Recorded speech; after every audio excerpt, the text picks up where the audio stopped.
আসন্ন ত্রয়োদশ জাতীয় সংসদ নির্বাচনে ঢাকা ৮ আসনের সম্ভাব্য স্বতন্ত্র প্রার্থী ও ইনকিলাব মঞ্চের আহ্বায়ক শরীফ ওসমান হাদিকে গুলির ঘটনা বর্তমানে দেশের আলোচনার কেন্দ্রে। এরই মধ্যে ঘটনার সাথে জড়িত সন্দেহভাজন নিষিদ্ধ ঘোষিত সংগঠন ছাত্রলীগের সাবেক নেতা ফয়সাল করিম মাসুদ ও তার সহযোগী আলমগীর শেখের নাম উঠে এসেছে। এই ঘটনাকে কেন্দ্র করে দেশের আইন শৃঙ্খলা পরিস্থিতি নিয়ে চলছে সমালোচনার ঝড়। উঠে এসেছে তফসিল ঘোষণার পরদিনই কে বা কারা গুলি করেছে তাকে, দেশের আইন শৃঙ্খলা বাহিনী তবে কি করছিল, এমন নানান প্রশ্ন। তবে ঘটনার পর বেশ নড়ে চড়ে বসেছে আইন শৃঙ্খলা বাহিনীর সদস্যরা। একমাত্র স্মার্ট সিটি বসুন্ধরা, আধুনিকতায় এক ধাপ এগিয়ে।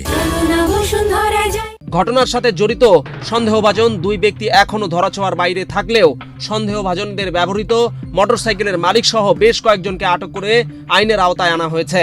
এবার এই ঘটনার সাথে সংশ্লিষ্ট চাঞ্চল্যকর নতুন এক তথ্য দিয়েছে র্যাবের গণমাধ্যম শাখা।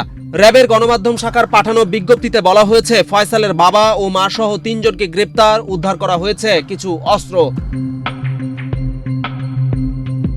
গণমাধ্যম শাখার পাঠানো সংবাদ বিজ্ঞপ্তিতে বলা হয়েছে, গোপন তথ্য ও সিসি ক্যামেরার ফুটেজ পর্যালোচনা করে আগারগাঁওয়ের কর্নেল গলিতে ফয়সাল করিমের বোনের বাসা ও পাশের ভবনের ফাঁকা স্থান থেকে 2টি ভরা ম্যাগজিন, 11টি গুলি এবং একটি চাকু উদ্ধার করা হয়েছে।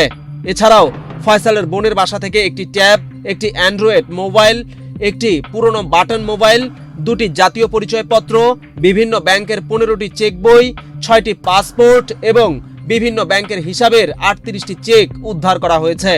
একই সঙ্গে গ্রেফতার করা হয়েছে ফয়সালের বাবা মোহাম্মদ হুমায়ুন কবির এবং মা মোসাম্মদ হাসিনা বেগমকে।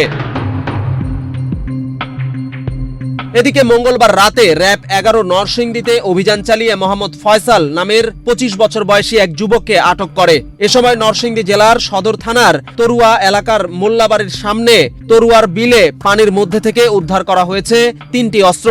র্যাব বলছে, এই 3টি অস্ত্রের কোনো একটি দিয়ে ইনকিলাব মঞ্চের আহ্বায়ক হাদিকে গুলি করা হয়েছে কিনা তা ফরেনসিক পরীক্ষার পর জানা যাবে। বিষয়টি নিশ্চিত করে র্যাবের লিগ্যাল অ্যান্ড মিডিয়া উইং এর পরিচালক উইং কমান্ডার MZM ইস্তেখাব চৌধুরী জানিয়েছেন, মঙ্গলবার ভোর 5:30টায় র্যাব 10-এর একটি দল গোয়েন্দা তথ্য বিশ্লেষণ ও আধুনিক প্রযুক্তির সহায়তায় ঢাকা জেলার দক্ষিণ কেরানীগঞ্জ থানাধীন হাসনাবাদ হাউজিং এলাকায় বিশেষ অভিযান পরিচালনা করে।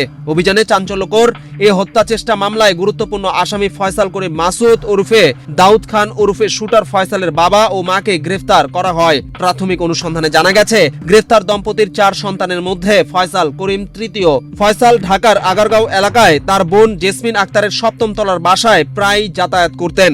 ঘটনার দিন অর্থাৎ 12 ডিসেম্বর রাতে একটি কালো ব্যাগ নিয়ে তিনি ওই বাসায় ওঠেন। পরে ভবনের সরু জায়গায় ব্যাগটি ফেলে দেন।